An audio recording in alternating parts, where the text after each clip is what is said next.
Welcome into the Boardroom Podcast. I'm Ward 6 Alderman Ben Piper. And I'm Ward 4 Alderman Chad Wicker. How you doing, Ben?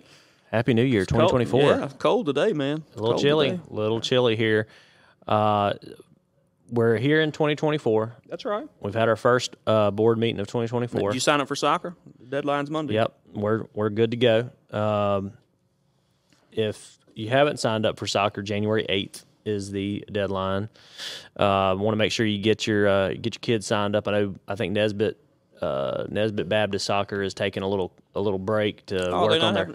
I think they're taking a little break to work on their fields up there and get some of their fields right. So I don't know that that's an option, or maybe they're going to be doing it later on in the year. But fields look great. I was out there, early yesterday morning to see some of the work that's been done out at the soccer complex. And if you are familiar with it, when you first ride in, you got the fields to the left, and then there's kind of a gravelly parking area sort of back there to the left. That's all been cleared out. There's some brush and stuff like that cleared out and kind of smoothed out, graded out. Looks a little bit better so people can. I hadn't been out there since the end of last season. So. There's been some dirt work and some other things done out there to kind of clean some things up prior to the season starting. So we got that going on out there, which is a good thing. Yeah, the mayor and I think several of us are going down to Jackson for the Mississippi Municipal League Midwinter Conference. So we'll be down there Tuesday, Wednesday. Come back Thursday, and we're going to have spend one day at the Capitol. There's some training a couple of the other days. So the legislature is now in session. The legislature. So we have a new delegation from DeSoto County. I think we had 1, 2, 3, 4 new members go down there. I think that's right. Anyway, we had Rodney Hall on the podcast a couple of episodes ago. They're all getting sworn in and getting. I was told, Ben, that they're going to have the committee assignments out this evening. So we'll know what kind of committees, are. In Hernando, you're represented by Doc Harris, and in the Senate, you're represented by Mike McClendon. So hopefully there'll be something that, usually we can say this. Usually, freshman representatives do not get committee chairmanships. That's right. Sometimes it does happen, but sometimes, more than likely it's not going to. Right. So Senator McClendon being a second term, it'd be interesting to see if he gets any committee chairmanships. I think he served on education committees last year. I think was his most prominent committee he was on. Also, I think he's was a co-chair of insurance or something like that. So which makes sense. He's insurance background. Then you're representing the largest public school district in the state, DeSoto County Schools. So, Ben, do you want to talk about the broadband stuff? Yeah, I've gotten some questions about high-speed internet recently, especially a lot of folks that are in my ward that live in Nesbitt and kind of the further reaches of the Hernando city limits. Rural Hernando. Rural Hernando do not have high-speed internet. There's still a lot of homes, specifically in the Nesbitt area, and then also, Getwell Road, Green T, Mackinvale area. Some of these areas just do not have high-speed internet access. But the Beam, it's not the Beam team, but it's like the Beam initiative to bring broadband access to more of Mississippians. And working with the DeSoto County Board of Supervisors, I think they allocated about $11 million to get more access to high-speed internet to some of these homes. So if you go to the DeSoto County government website, you would be able to see. You can basically take a survey that will say, what's your internet access at your specific address. For a lot of Nesbitt and South Hernando, you're going to be using C-Spire. That's going to be the internet service provider that's going to be partnered with to get that to you. So it is coming. It's been a year in the making. They announced it around this time last year, but the Beam program. So Beam stands for... Yeah, it's an acronym. Go ahead. Broadband Expansion and Accessibility of Mississippi. And it's a new government agency that was set up, I think, about 18 months, 2 years ago. There's been an influx of money from the federal government to expand broadband throughout the country. And this is kind of the pipeline for that federal money to be spent. So if you're interested in this, you can go to beam.ms.gov. They have their own website there. There you go. You can take a little quiz and check your speed and see what if you're in need. Do a speed test. You can also see where They have several projects already procured to include, expanding broadband. It looks like they've already spent $75 million so far this year. It is very expensive. It's very expensive because, I had a resident that lives off Chulahoma, right? And he asked Comcast Business to run a fiber line to his house, and they wanted to charge him, I think it was $1,500 to get him access to high-speed internet. And so what this is essentially doing is the federal government is subsidizing this for people that don't have Mississippi received $1.2 billion to expand broadband through the state, and this is their process of seeing which places need it. And this is all of Mississippi. There's some very rural areas that, like Shelby's parents live right outside of Brandon, and they have very limited ability to have internet. They really have in a dead spot, so they would certainly probably qualify. But there's also some places in DeSoto County, and I think that this has changed over the last 10, 15 years to be a luxury to a necessity. It's a utility now, a public utility, and they treat it like that, just like electric lines or water lines or sewer lines. So, well, if you want to, if somebody wants to get a job where they work from home, you're going to have this, and especially as you get older, you may say, look, I don't want to drive into the office every day. I don't want to, I want to try to find something where I can just stay at the house. Sure. It's going to give you that opportunity. It also affords the opportunity for businesses to do commerce.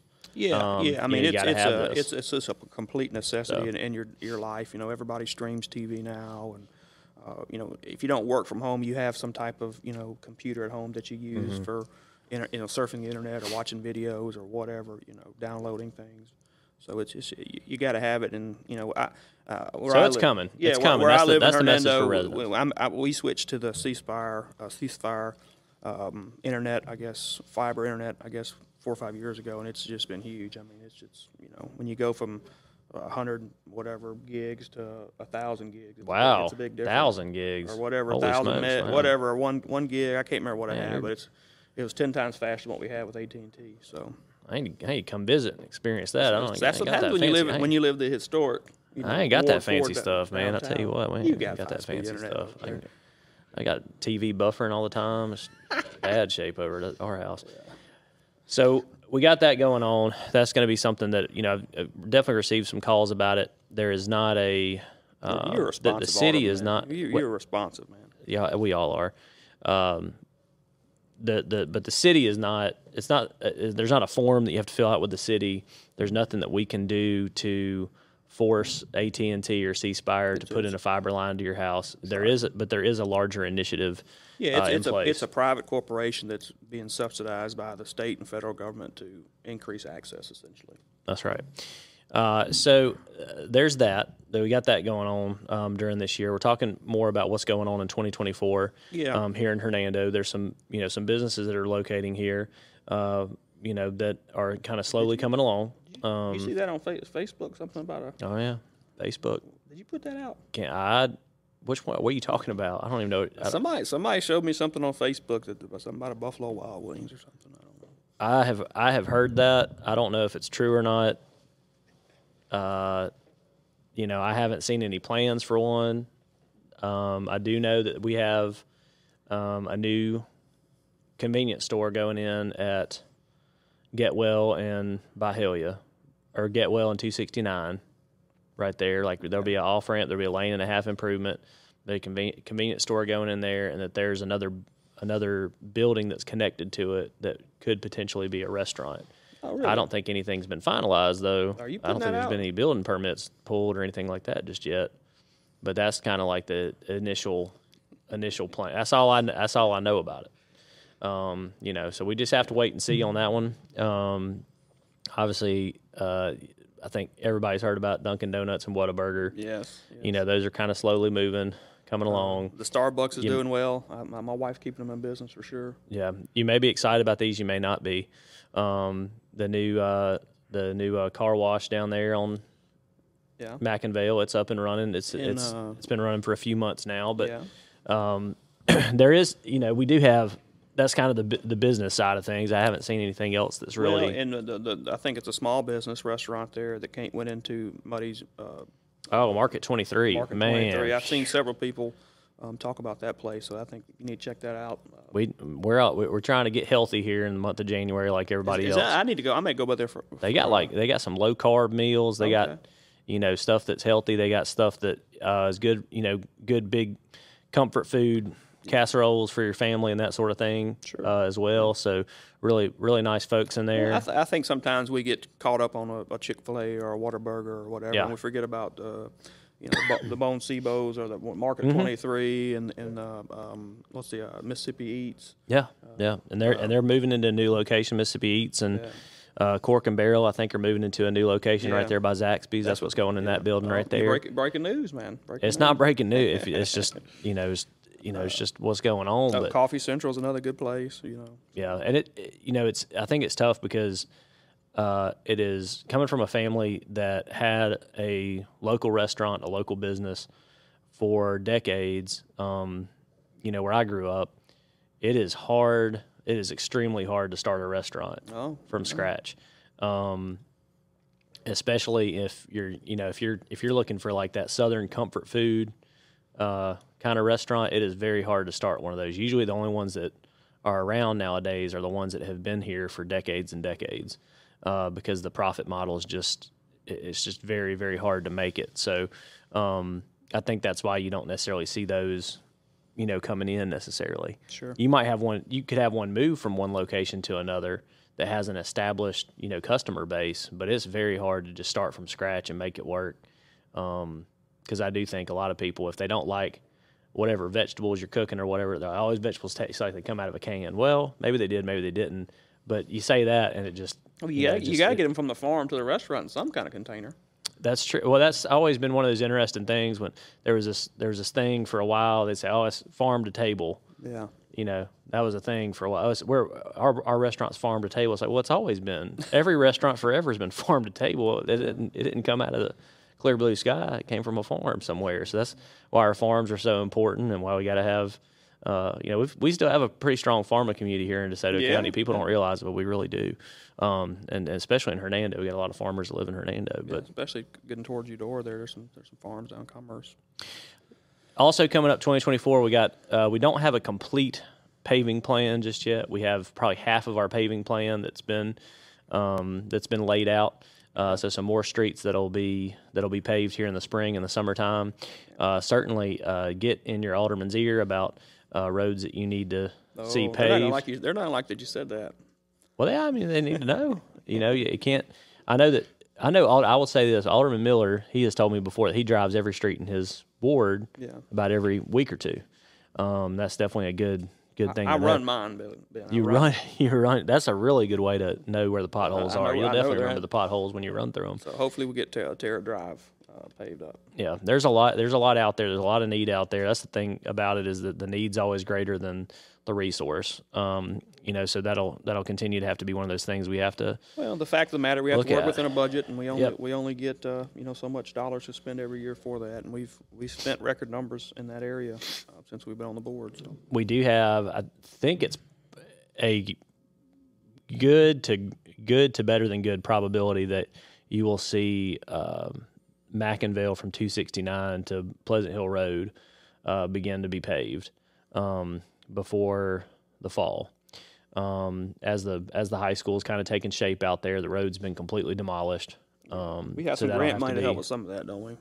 Mm-hmm. Yeah, the Metropolitan Planning Organization, the MPO, is chipping in I think about $2 million into that, and then paying $700,000, I think. Yeah, I think it's they chip in 2.1, and I think it's like a 70-30 or 80-20 grant, something like that, to get all that paved. And I believe the county is putting in a light at. I believe that's Pleasant Hill right. And Mackinville. Sorry. I believe that's right. It's all based on when the traffic necessitates it. Yeah. That's always one of those key things. So you've got Mackinville up there that's potentially being paved. There's some neighborhood streets that have already been put ahead to pave. And then we'll just be working. We'll be working our lists and just trying to get to as many as we can. So we have that going on. ARPA projects that we've given the go ahead on.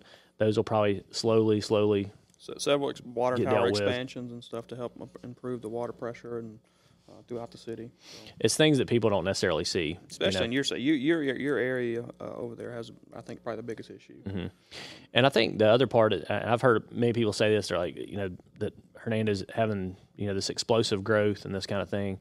And we are having, I don't know that we have explosive growth, but we are a growing city and a growing community. But I don't necessarily think that we just have out of control growth. I think we've done a good job the last couple of years of trying to manage it. We don't say yes to everything. We don't say no to everything. There's things that benefit the community. There's things that don't.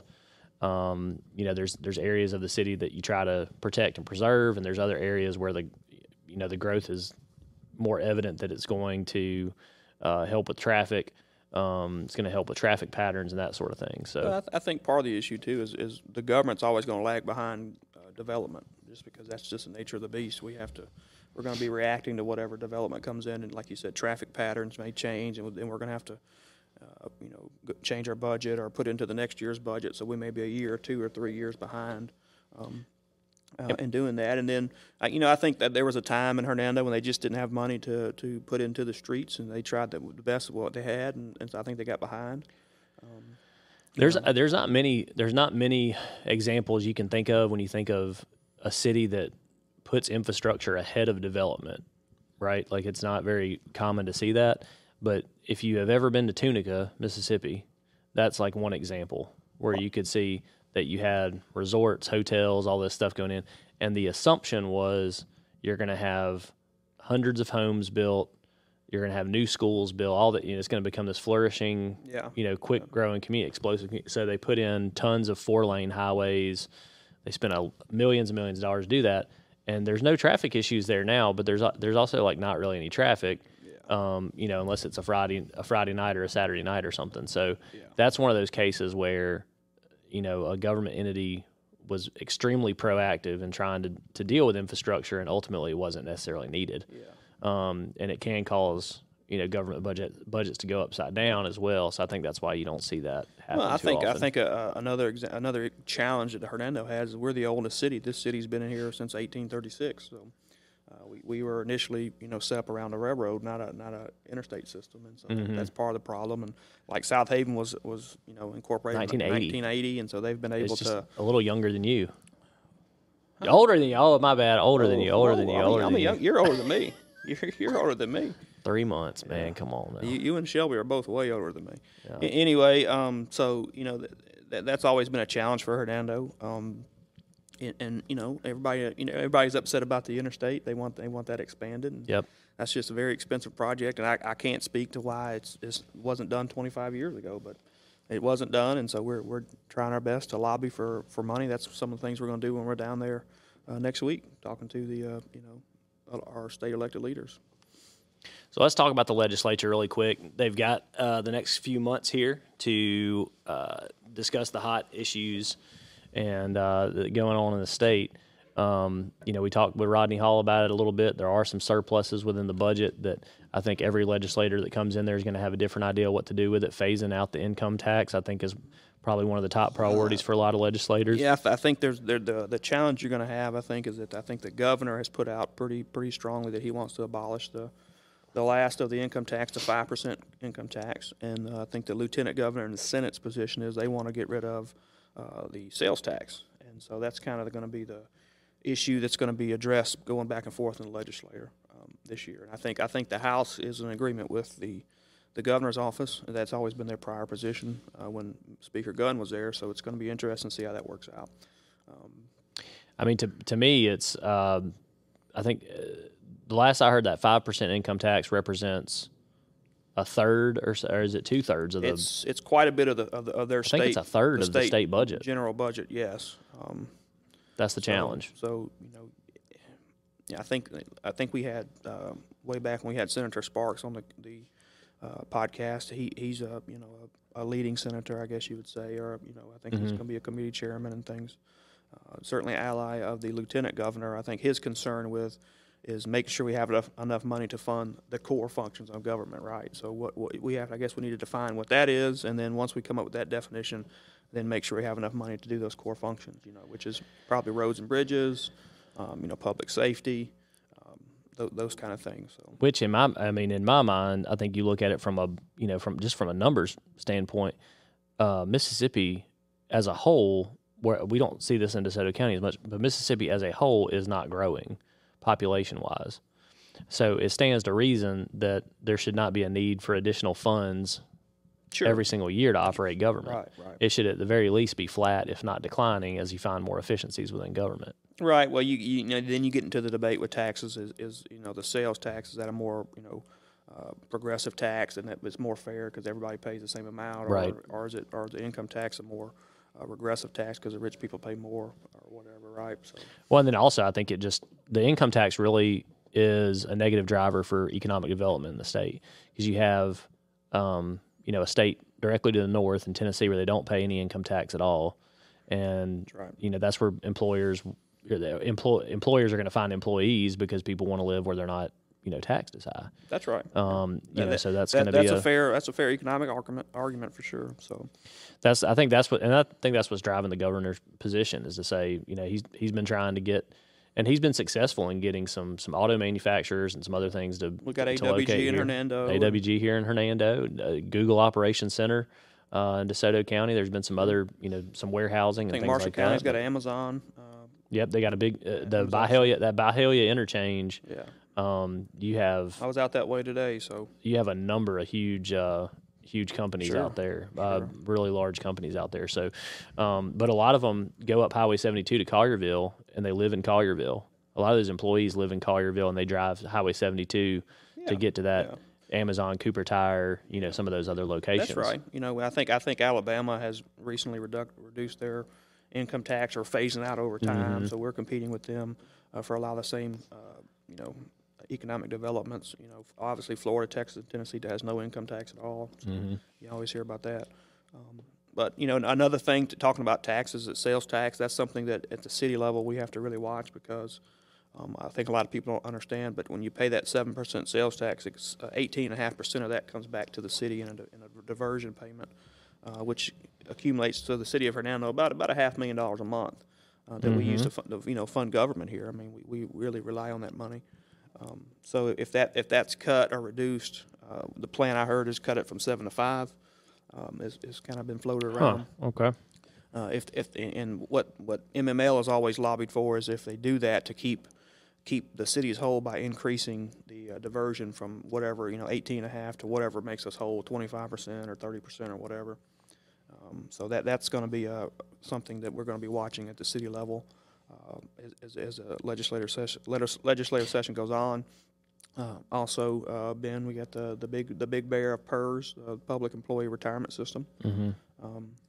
How that is affected. I think the lieutenant governor at his swearing-in ceremony last night or yesterday mentioned that as one of his top priorities to get that addressed this session. So, and we go back to sales tax really quick. Okay. Within the city. So you can't I'm doing some math here on my phone. He's over here he's got a calculator out, his glasses on. I'm trying to figure out what how things are sitting currently. So since we have some crossover with budgets and things like that, that's going to kind of skew this number. But since July 1st, which is the state's fiscal budget, the city of Hernando's had $2.527 million. So let's just say 2.5, because that's a little more easier number to deal with. Compared to 2022, over that same time frame, it was 2.35 million.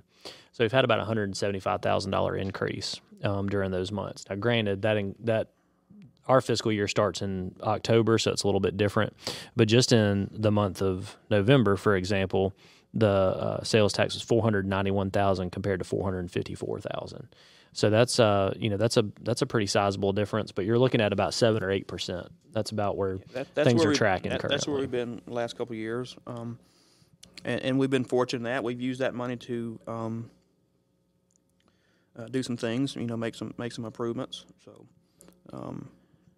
I think so far year to date this year, this is budget year to date for us, or the October budget, we're up 3.2%.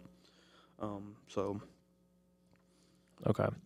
But our biggest months are coming up. Usually we have a big January usually is a big month because that's going to be your November. That's going to be your Christmas shopping sales tax numbers. So that's usually our biggest number of the year. But we're right at $500,000 a month so far since the new budget started over for us. If all that if it continues to track at that, then you're talking about $6 million over the course of 12 months. Yeah. I think we budgeted 5.85. Yeah, that's what I was looking at, something like that. Yeah. So there would be a small increase to that does allow for some cash flow to help out with the city's budget. Yeah. So, but that's that on sales tax. Now you go back over Let's to turn PERS. the page. All right. So does that I guess I need to explain, or you want to explain what PERS is? I think you should do that one. So the Public Employee Retirement System. This is just about every state employee, every city employee, every county employee pays into PERS. And right now, the employee, which is like if your employee pays 9% or thereabout of their salary into an account, and then that's matched by their employer, which is the county or the city or the state. Right now, it's 17.4% of that. Now the PERS board, which is the governing board of that group, has said that the fund is not sustainable. They want to be over, I think, they want to have 75% of the liabilities covered by their fund, and I think they're in the 60s. So they want to increase the employer side to 5%, to I think that'd be 23.4% over the next couple of years, by phasing, I think, 1.5–2% a year, and that's just a huge amount for the city of Hernando to take, city of South Haven, the DeSoto County, and over the years, that side, the employer contribution has continued to go up, right, and the employee side has stayed the same, right, and so, and the problem I think we have with the system is. Republicans as we've talked about on the podcast, have taken the reins of government in Mississippi over in 2012. Obviously, I'm a Republican, Ben's a Republican. We believe in smaller government, and so we've reduced the size of government. I believe the state leaders have, and so you reduce the size of government. That also reduces the amount of employees who are paying into the system, right? Right. And so we also, just like so with Social Security, we have a higher number of people who are retiring. The baby boomer generation is retiring and drawing benefits. So you have, at the same time, you have more people retiring and drawing benefits. You also have less people paying into the system. So that creates the, imbalance there. Right. So that's the big issue. Another thing that you'll hear about when you talk about PERS is the 13th check, or the cost of living adjustment that they do.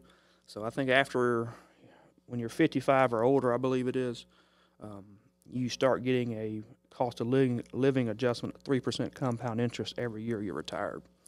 In December, usually that's why it's called a 13th check, because you get your 12 checks a year, and you get your 13th, which is like your cost of living adjustment, which is sometimes more than what your whole year's if you've been retired long enough for that compound interest.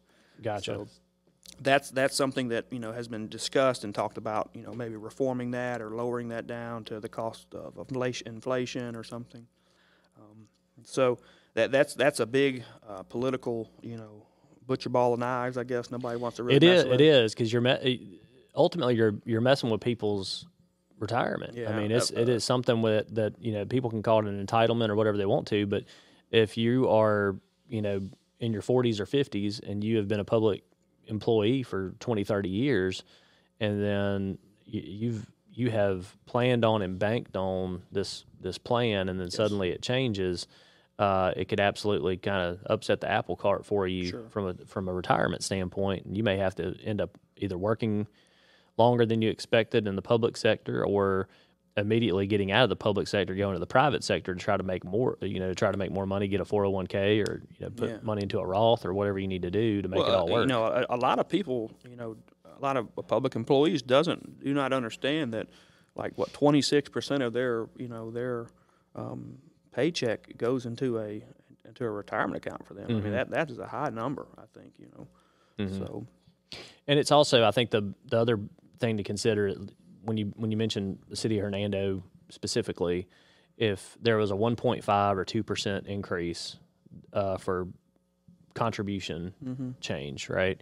So what that would mean for people that are listening, we have about a $10 million payroll in Hernando. That's right. So that's $150,000 to $200,000 a year additional that we would need to find within the budget. Yeah. Is that findable? Sure, we could find it, but what would that mean? Does that mean that we have to go without funding a project, or where would that come from? That's where the conversation really leads to. Well, again, it's like you're scrambling around trying to you get your priorities and you want to check them off, and when you have an unfunded mandate, essentially is what that is. When they say, hey, you have to do this, you have to pay this. Mm-hmm. Well, that means we can't pave this street, Notting Hill Road or whatever for your buddy, right?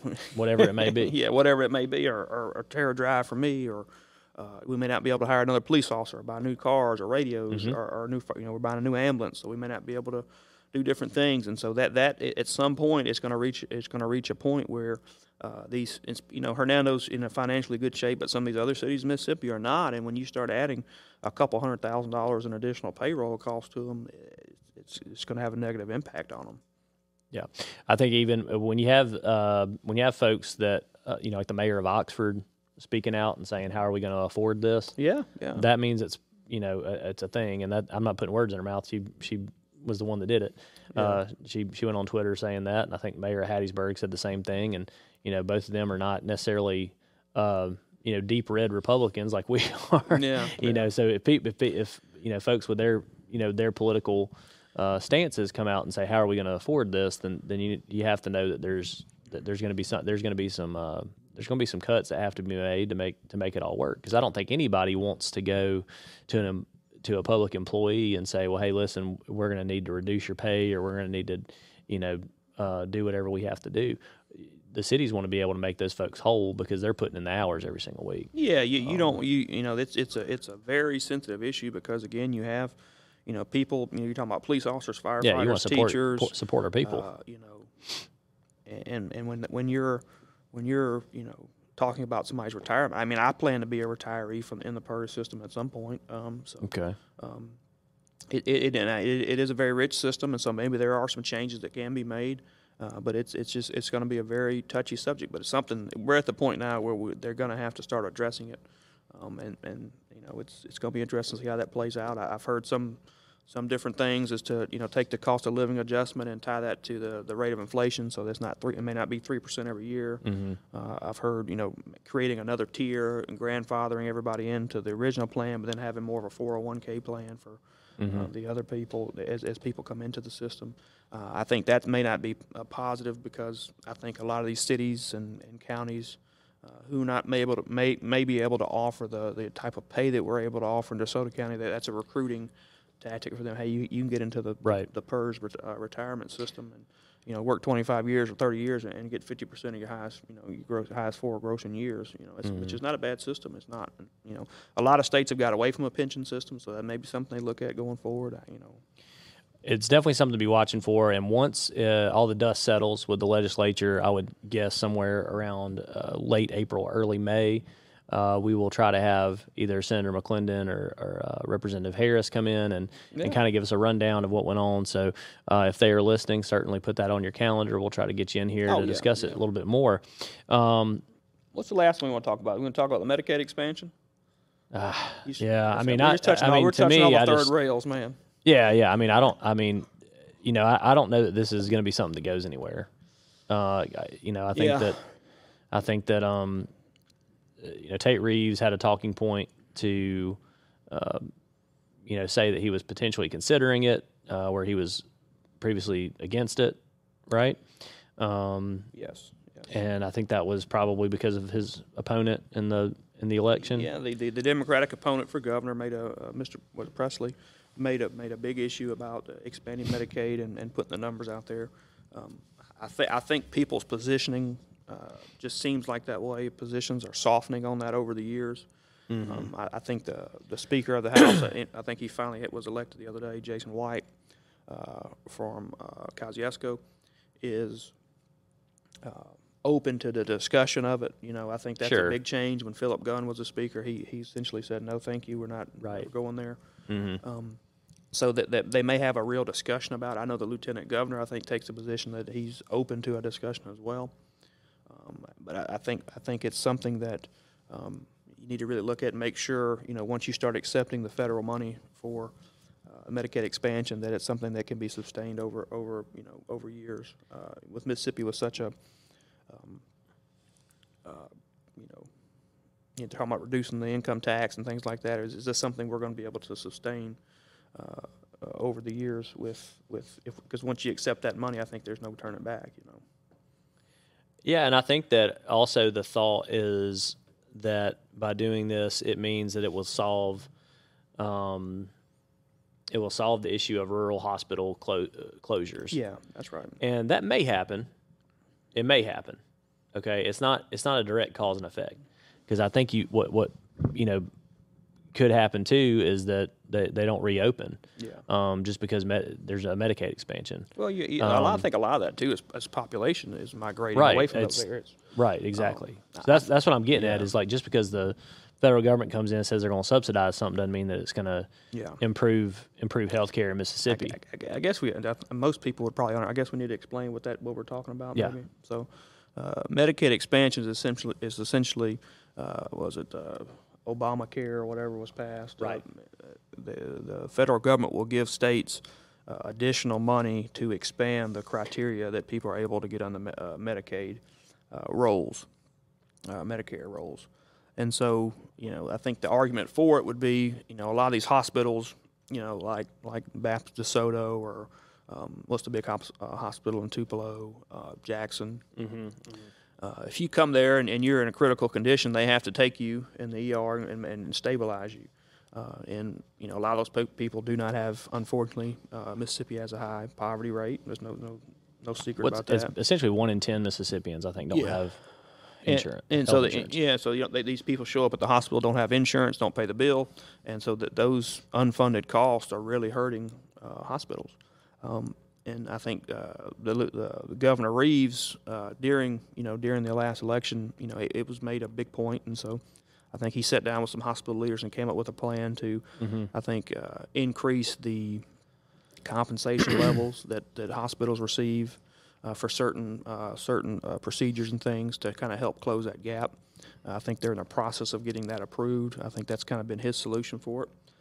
But again, there's a strong contingent of people in Mississippi who think that that's the right thing to do, is to increase Medicaid, and so that's another thing, and it's going to be interesting to see how it plays out. And this is what it won't help. It won't help that people use the ER as an urgent care clinic. Sure. That's still going to be a thing, because there's people that just don't understand it. They feel like that's the only option they have is to go to the ER when they don't feel well. So there's still going to be long waits at the ER. There's still going to be a shortage of medical professionals in the state of Mississippi, because we have a state income tax, and they can go to another state and make more money. So there's still going to be a shortage of that. There's still going to be long wait. It doesn't really solve a lot of the issues that I think people really complain about the most when it comes to healthcare. And I'm saying this as full disclosure. I mean, my wife's a healthcare worker, and she's she sees it every day. People that don't have, that have benefits that they don't realize, and they may take them, they may not take them. They have to send them out somewhere else. So, it is a very complicated situation. I think, and in general, I think government should stay out of the private sector, because it doesn't help things. It makes things more complicated and costly for the consumer. Yeah, I mean, it's something that health insurance and medical costs has something that's continued to rise over the my entire life, Sure. And so it doesn't look like it's stopping anytime soon. So, but that's a national and state issue, and we just want to raise it and let people be aware that's going to be a big talking point in the legislature this year. So it's going to be interesting to see how it all plays out. And like we said, we're going to try to have our local legislators come and sit down with us once the session's over with. I'm sure Representative Harris will have some interesting thoughts on it as his first time. being down in Jackson, representing the city of Hernando and the surrounding area, Senator McClendon will undoubtedly have some interesting insights as well. Yeah, he knows where the bathroom is, at least. He's been there before. So yeah, he definitely knows where that is, and knows where to go in Jackson. So he's got that part covered. Was that all we were going to talk about the legislature? I'm trying to think. Yeah, I think that. I guess we had to make notes one day, huh? It'd be good if we did that, wouldn't it? Well, I think we covered everything we wanted to cover as far as the upcoming 2024. You got a New Year's resolution? New Year's resolutions. I am trying to lose a few lbs. I'm gonna try to lose a few pounds here. I'm still not gonna run because I'm not a big runner still, but I'm trying to be a little healthier. You know, that's always an easy one. I'm trying to read more. I saw Natalie in the gym the other day. She does a lot of those classes at the club. So yeah, I don't know about classes, but that's. I'm glad to hear that. And just trying to read more. I realize that I feel like the only time I ever read is on a computer, on a phone, or something like that. So trying to read an actual book, like a book, okay. Yeah, trying to read actual books this year. So I'm going to be taking on some of that hopefully. And yeah, so that was my two big ones. How about yourself? I think the biggest one is just try to be a better person. Yeah. All right. Just try to be kind and nice, and that's it. Yeah, that's always a good one. We can always make improvements there. Not saying I'm not a nice person now, but to be. Yeah, no, we can always make improvements. I think everybody can always look in and see ways we can improve. So that's the New Year's resolutions for us there. But what else you got, man? Man, I don't know. I'm telling you what. What do you think about Ole Miss basketball? They're undefeated. Yeah, but they got a big game. My buddy Mitch Lemon, I know Mitch listens to our podcast. He's a big Tennessee fan. That's a loss. We're playing them Saturday. I got to coach my daughter's basketball team on Saturday. That's the game I'm worried about. Oh, I got brought in as a visiting coach. We hadn't lost yet. So, but I got brought in as a guest coach here for one game because our head coach has got drill on Friday and Saturday, so he's got some military obligations he's got to get to. So we're going to be I'm going to be coaching the team. So we're going to be setting screens and doing everything we can to get a win, I guess. I don't know. This is 9-year-old basketball, 10-year-old basketball? 10, 11, 12. Oh, okay. Yep, 10, 11, 12. We're getting old, man. She's 11 now? Mm-hmm. Yeah, daughter's 11. Yes, so she's enjoying. She's enjoying basketball this year out at the field house. And anybody that's heading out to the field house, don't forget there is a limited number of parking spaces out there. Try to be patient when you go out there. Try to find an actual parking space if you can. Don't park on the street if you can. They still parking on green tea pretty good. It happens, you know, and certainly you just want to be very careful there. There's a blind spot on that hill. It's just you really want to be careful getting out there. I'm hoping that there's going to be a parking expansion done out there over the next year. But when I came down to 269 from the back, it looked like they were doing some kind of. It's just it's hurry up and wait. You know, that's how it is sometimes. But is the new management company doing well? Is it? Yeah, I've heard some really good things. A lot of pickleball going on out there. A lot of their pickleball classes are getting booked up the moment they open them up. If you're into that sort of thing, you know, pickleball is apparently a big thing. Some pickleball. I've tried it. It's not bad. I don't know if you would enjoy it or not. I don't know. I don't know if you would enjoy it or not. It's it's kind of like ping pong and tennis put together. Yeah. It's it doesn't. I may not be playing it right too now, so you have to go out there and we'll have to see how it goes. Yeah, I think they have a coach and stuff. They got all kind of people out there. They've got cryotherapy out there too now. They've got so if you want to get in the little cold box that kind of helps with recovery and whatnot. We got sore muscles after a workout or something like that. Easily Baseball still out there? Easily Baseball still out there doing their thing. So things are busy out there from everything I've heard. But big basketball season. Soccer registration, don't forget, January 8th is the deadline for that. It'll be baseball before you know it. Baseball's coming up. Late March after spring break. That'll get started up.